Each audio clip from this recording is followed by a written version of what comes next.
नमस्कार सम्मानीय दर्शकबृंद এই মুহূর্তে সবচেয়ে বড় খবর পশ্চিমবঙ্গে প্রাইমারিতে চাকরি করা বিএড চাকরি প্রার্থীদের চাকরি বাতিল অবশেষে 50,000 শূন্যপদে শিক্ষক নিয়োগের স্বপ্ন পূরণ আর বিস্তারিত জানার জন্য অবশ্যই আপনারা ভিডিওটি শেষ পর্যন্ত দেখবেন।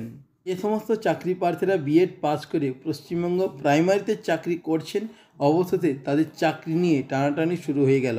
কলকাতা হাইকোর্টের একটি বিরাট বড় রায় বেরিয়েছে যেখানে বিএড পাস করা চাকরি প্রার্থীদের চাকরি নিয়ে টানাটানি। এর ফলে যারা বিএড পাস করে প্রাইমারিতে চাকরি পেয়েছেন তাদের চাকরিও যেতে চলেছে, যার ফলে 2022-এ প্রাইমারি টেট পাস করে রয়েছেন তাদের আরও শূন্য পদের সংখ্যা বৃদ্ধি হতে পারে। খুব দ্রুতই পশ্চিমবঙ্গে 2022-এ প্রাইমারিতে ইন্টারভিউ নোটিশ প্রকাশিত হবে যেখানে নতুন করে প্রচুর শূন্যপদ নিয়োগ করা হবে। অবশেষে 50,000 শূন্যপদের নিয়োগের দাবি পূরণ খুব শীঘ্রই হতে চলেছে।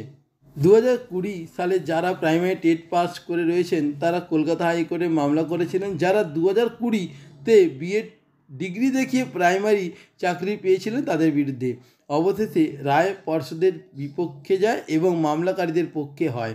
ইতিমধ্যে এই রায়ের শুনানি শেষ হয়ে গিয়েছে, তবে এই রায়ে স্থগিতাদেশ দেওয়া হয়েছে কলকাতা হাইকোর্টের তরফ থেকে, যেহেতু এই একটি মামলা নিয়ে সুপ্রিম কোর্টে একটি কেস চলছে তাই।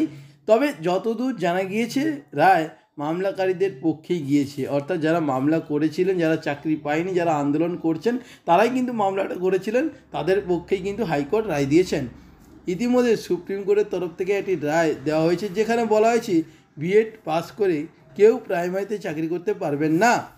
প্রাইমারি ক্ষেত্রে বিএড ডিগ্রি বৈধ নয়, তবে এই সূত্র ধরেই টেট পাস প্রার্থীরা বিএড করে চাকরি পাওয়া প্রার্থীদের বিরুদ্ধে মামলা করেন এবং সমস্ত বিএড পাসদের সার্টিফিকেট বাতিলের আবেদনও জানান।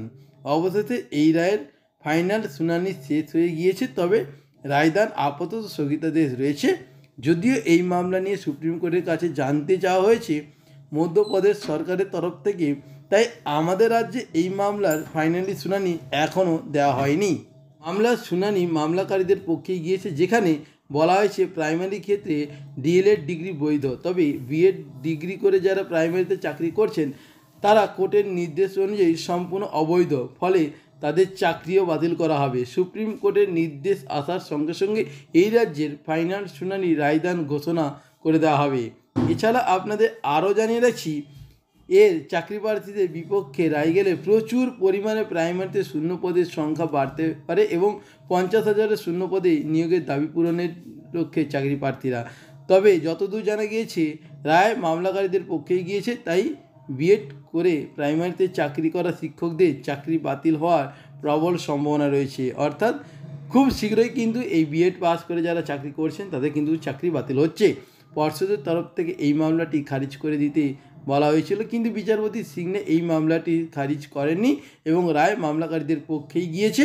তবে এই মামলার ফাইনাল শুনানি রায়দান আপাতত স্থগিত রেখেছে হাইকোর্ট, তাই কয়েক হাজার প্রাইমারি চাকরি প্রার্থীদের ভাগ্য খুলতে চলেছে। অর্থাৎ এই মামলা যদি মামলাকারীদের পক্ষে যায় সেক্ষেত্রে যারা ডিএলএড পাস চাকরি প্রার্থীরা আন্দোলন করছেন বা বসে রয়েছেন তাদের মধ্যে থেকে আপাতত 50,000-এর মতো শূন্যপদে নিয়োগ হবে, এমনটাই কিন্তু আশা করছেন চাকরি প্রার্থীরা। তো পর্ষদের পক্ষ থেকে কি আপডেট আছে এবং কাদেরকে নিয়োগ করে, কত সালে টেট পাস ক্যান্ডিডেট নিয়োগ করেন, সেই নিয়ে আপনাদের সঙ্গে পরবর্তী ভিডিওতে আবার দেখা হচ্ছে। এবং সরকারের পক্ষ থেকে হাইকোর্টের কি রায় আসে সেই রায়ের অপেক্ষায় চাকরি প্রার্থীরা কিন্তু ধৈর্য ধরে বসে রয়েছে। তো বন্ধুরা, আজকের ভিডিও এই পর্যন্ত, পরবর্তী ভিডিওতে আবার দেখা হচ্ছে। ততক্ষণ আপনারা কিন্তু ভালো থাকবেন। ধন্যবাদ।